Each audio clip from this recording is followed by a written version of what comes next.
कि बिल्कुल। जो हालांकि मंत्री जो जैसे तबीयत बीमार खराब होते हैं होने को उनकी लेकर कम जो से कम सवाल मेडिकल रिपोर्ट तो दीजिए। मंत्री किरोड़ीलाल मीणा साहब से हुआ, तो उन्होंने किस तरीके से तंज भरे लहजे में उसका जवाब दिया कि भाई देखिए, तबीयत तो किसी की कभी भी खराब हो सकती है, और उससे पहले वो पत्र लिख चुके थे। तो ठीक है, जनता समझती है कि क्या सियासत में किस तरीके से जो है अपना एक तरीके से उल्लू सीधा करते हैं लोग। लेकिन मैं लास्ट कमेंट ले रहा हूं, रमेश पुरोहित साहब, उसके बाद श्याम सुंदर जी आप ही के पास आऊंगा। लास्ट कमेंट है कि भाई अब आगे क्या?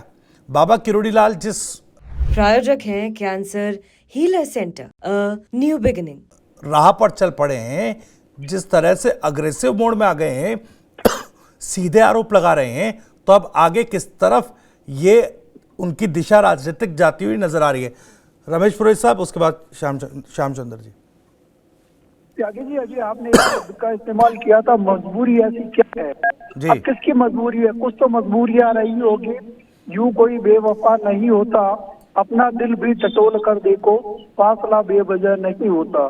तो ये फासला जो है इतना बढ़ता जा रहा है धीरे धीरे कि अब ये कहाँ जाकर के रुकेगा, ना तो किरोड़ीलाल मीणा को पता है, ना जो भारतीय जनता पार्टी को पता है।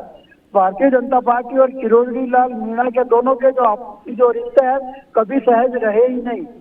अगर वो सहज रहते तो बात कुछ और होती, लेकिन चूंकि मसला आगे बढ़ता जा रहा है और दोनों एक दूसरे को पतंग, जयपुर की बहुत मशहूर है, गुलाबी नगर का पतंगबाजी जोरदार की होती है यहाँ पे।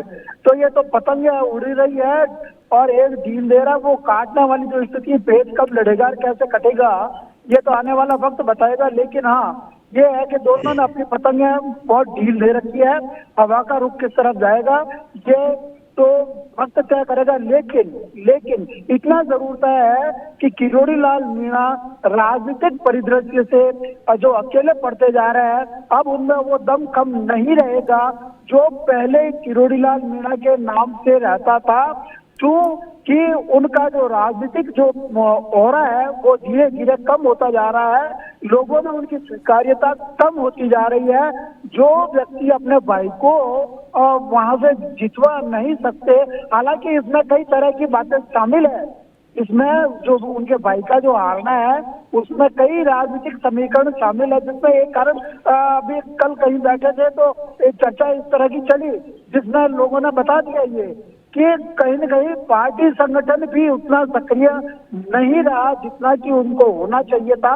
तो कई तरह की बातें हैं इसमें, लेकिन हाँ ये बात सही है कि किरोड़ीलाल मीणा का आगे का जो राजनीतिक भविष्य, वो जो एक जनाधार वाला जो नेता है और जिनकी एक जुझारू छवि है, सबसे बड़ी बात है इनकी छवि जुझारू है।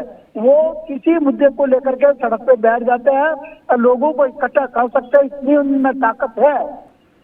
अपने इलाके में पूर्वी राजस्थान में उनको अकेला करके कोई राजनीतिक पार्टी जो है सक्सेस होने का अगर दावा करती है तो ये झूठ है।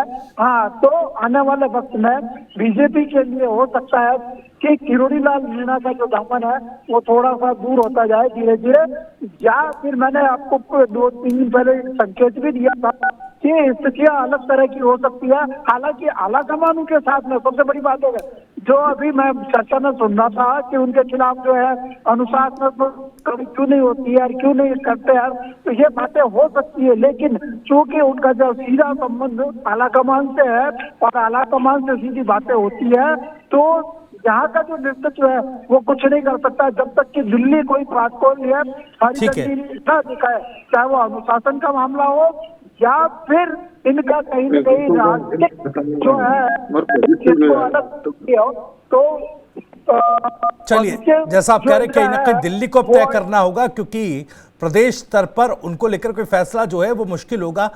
श्याम सुंदर जी, समय कम है, जल्दी से बताइएगा किस राह की तरफ चल दिए हैं बाबा किरोड़ी, और अब बीजेपी के भीतर उनकी राजनीति और बीजेपी सरकार के बीच जो अब किरोड़ी मीणा के बीच जो टसल चलेगा वो किस ओर जा रहा है? देखिए भविष्य त्यागी जी, एक चिंता का विषय तो है किरोड़ीलाल मीणा के खिलाफ पार्टी मजबूरी में क्यों नहीं कार्रवाई कर पा रही है। लेकिन देखिए पिछले दिनों की एक घटना बताता हूँ कि वो महिला इंस्पेक्टर उनके खिलाफ एफआईआर दर्ज कराती है। मंत्री होने के बाद भी अगर महिला इंस्पेक्टर अगर खिलाफ दर्ज कराती है एफआईआर, किस तरह की स्थितियां हो सकती है। इसलिए निश्चित तौर पर करोड़ीलाल मीणा को अनुशासन में लाने के लिए कोई कठोर कार्रवाई पार्टी को करनी चाहिए। जी नहीं तो बहुत सारे लोग ऐसे हैं जो अभी तो देखिए, जो अभी तो प्रदेश अध्यक्ष का चुनाव होना बाकी है, वो हो जाएगा तो उसके बाद प्रदेश अध्यक्ष भी स्वतंत्र रूप से क्या कर पाएंगे पता नहीं।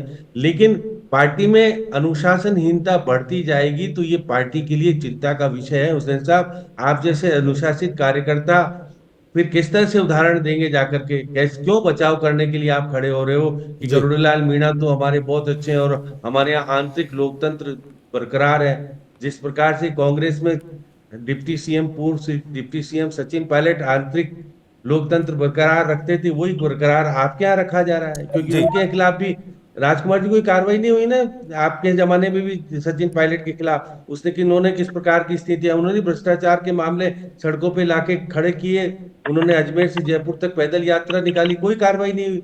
आपके प्रभारी भी कुछ नहीं कर पाते थे, चलिए यहाँ भी प्रभारी ठीक है कुछ सर, नहीं कर पा मेरे रहे। पास समय समाप्त हो राधा रहा मोहन अग्रवाल। है, मेरे पास समय समाप्त हो रहा है सर। मैं शुक्रिया करना चाहूंगा। हालांकि आज हुसैन खान साहब तो एक पर्यायवाची भ्रष्टाचार के आरोप का लेकर आए थे। एक लाइन में जिस तरह से संगठन के एक लाइन के प्रस्ताव आते हैं तो वो सुझाव लेकर आए थे।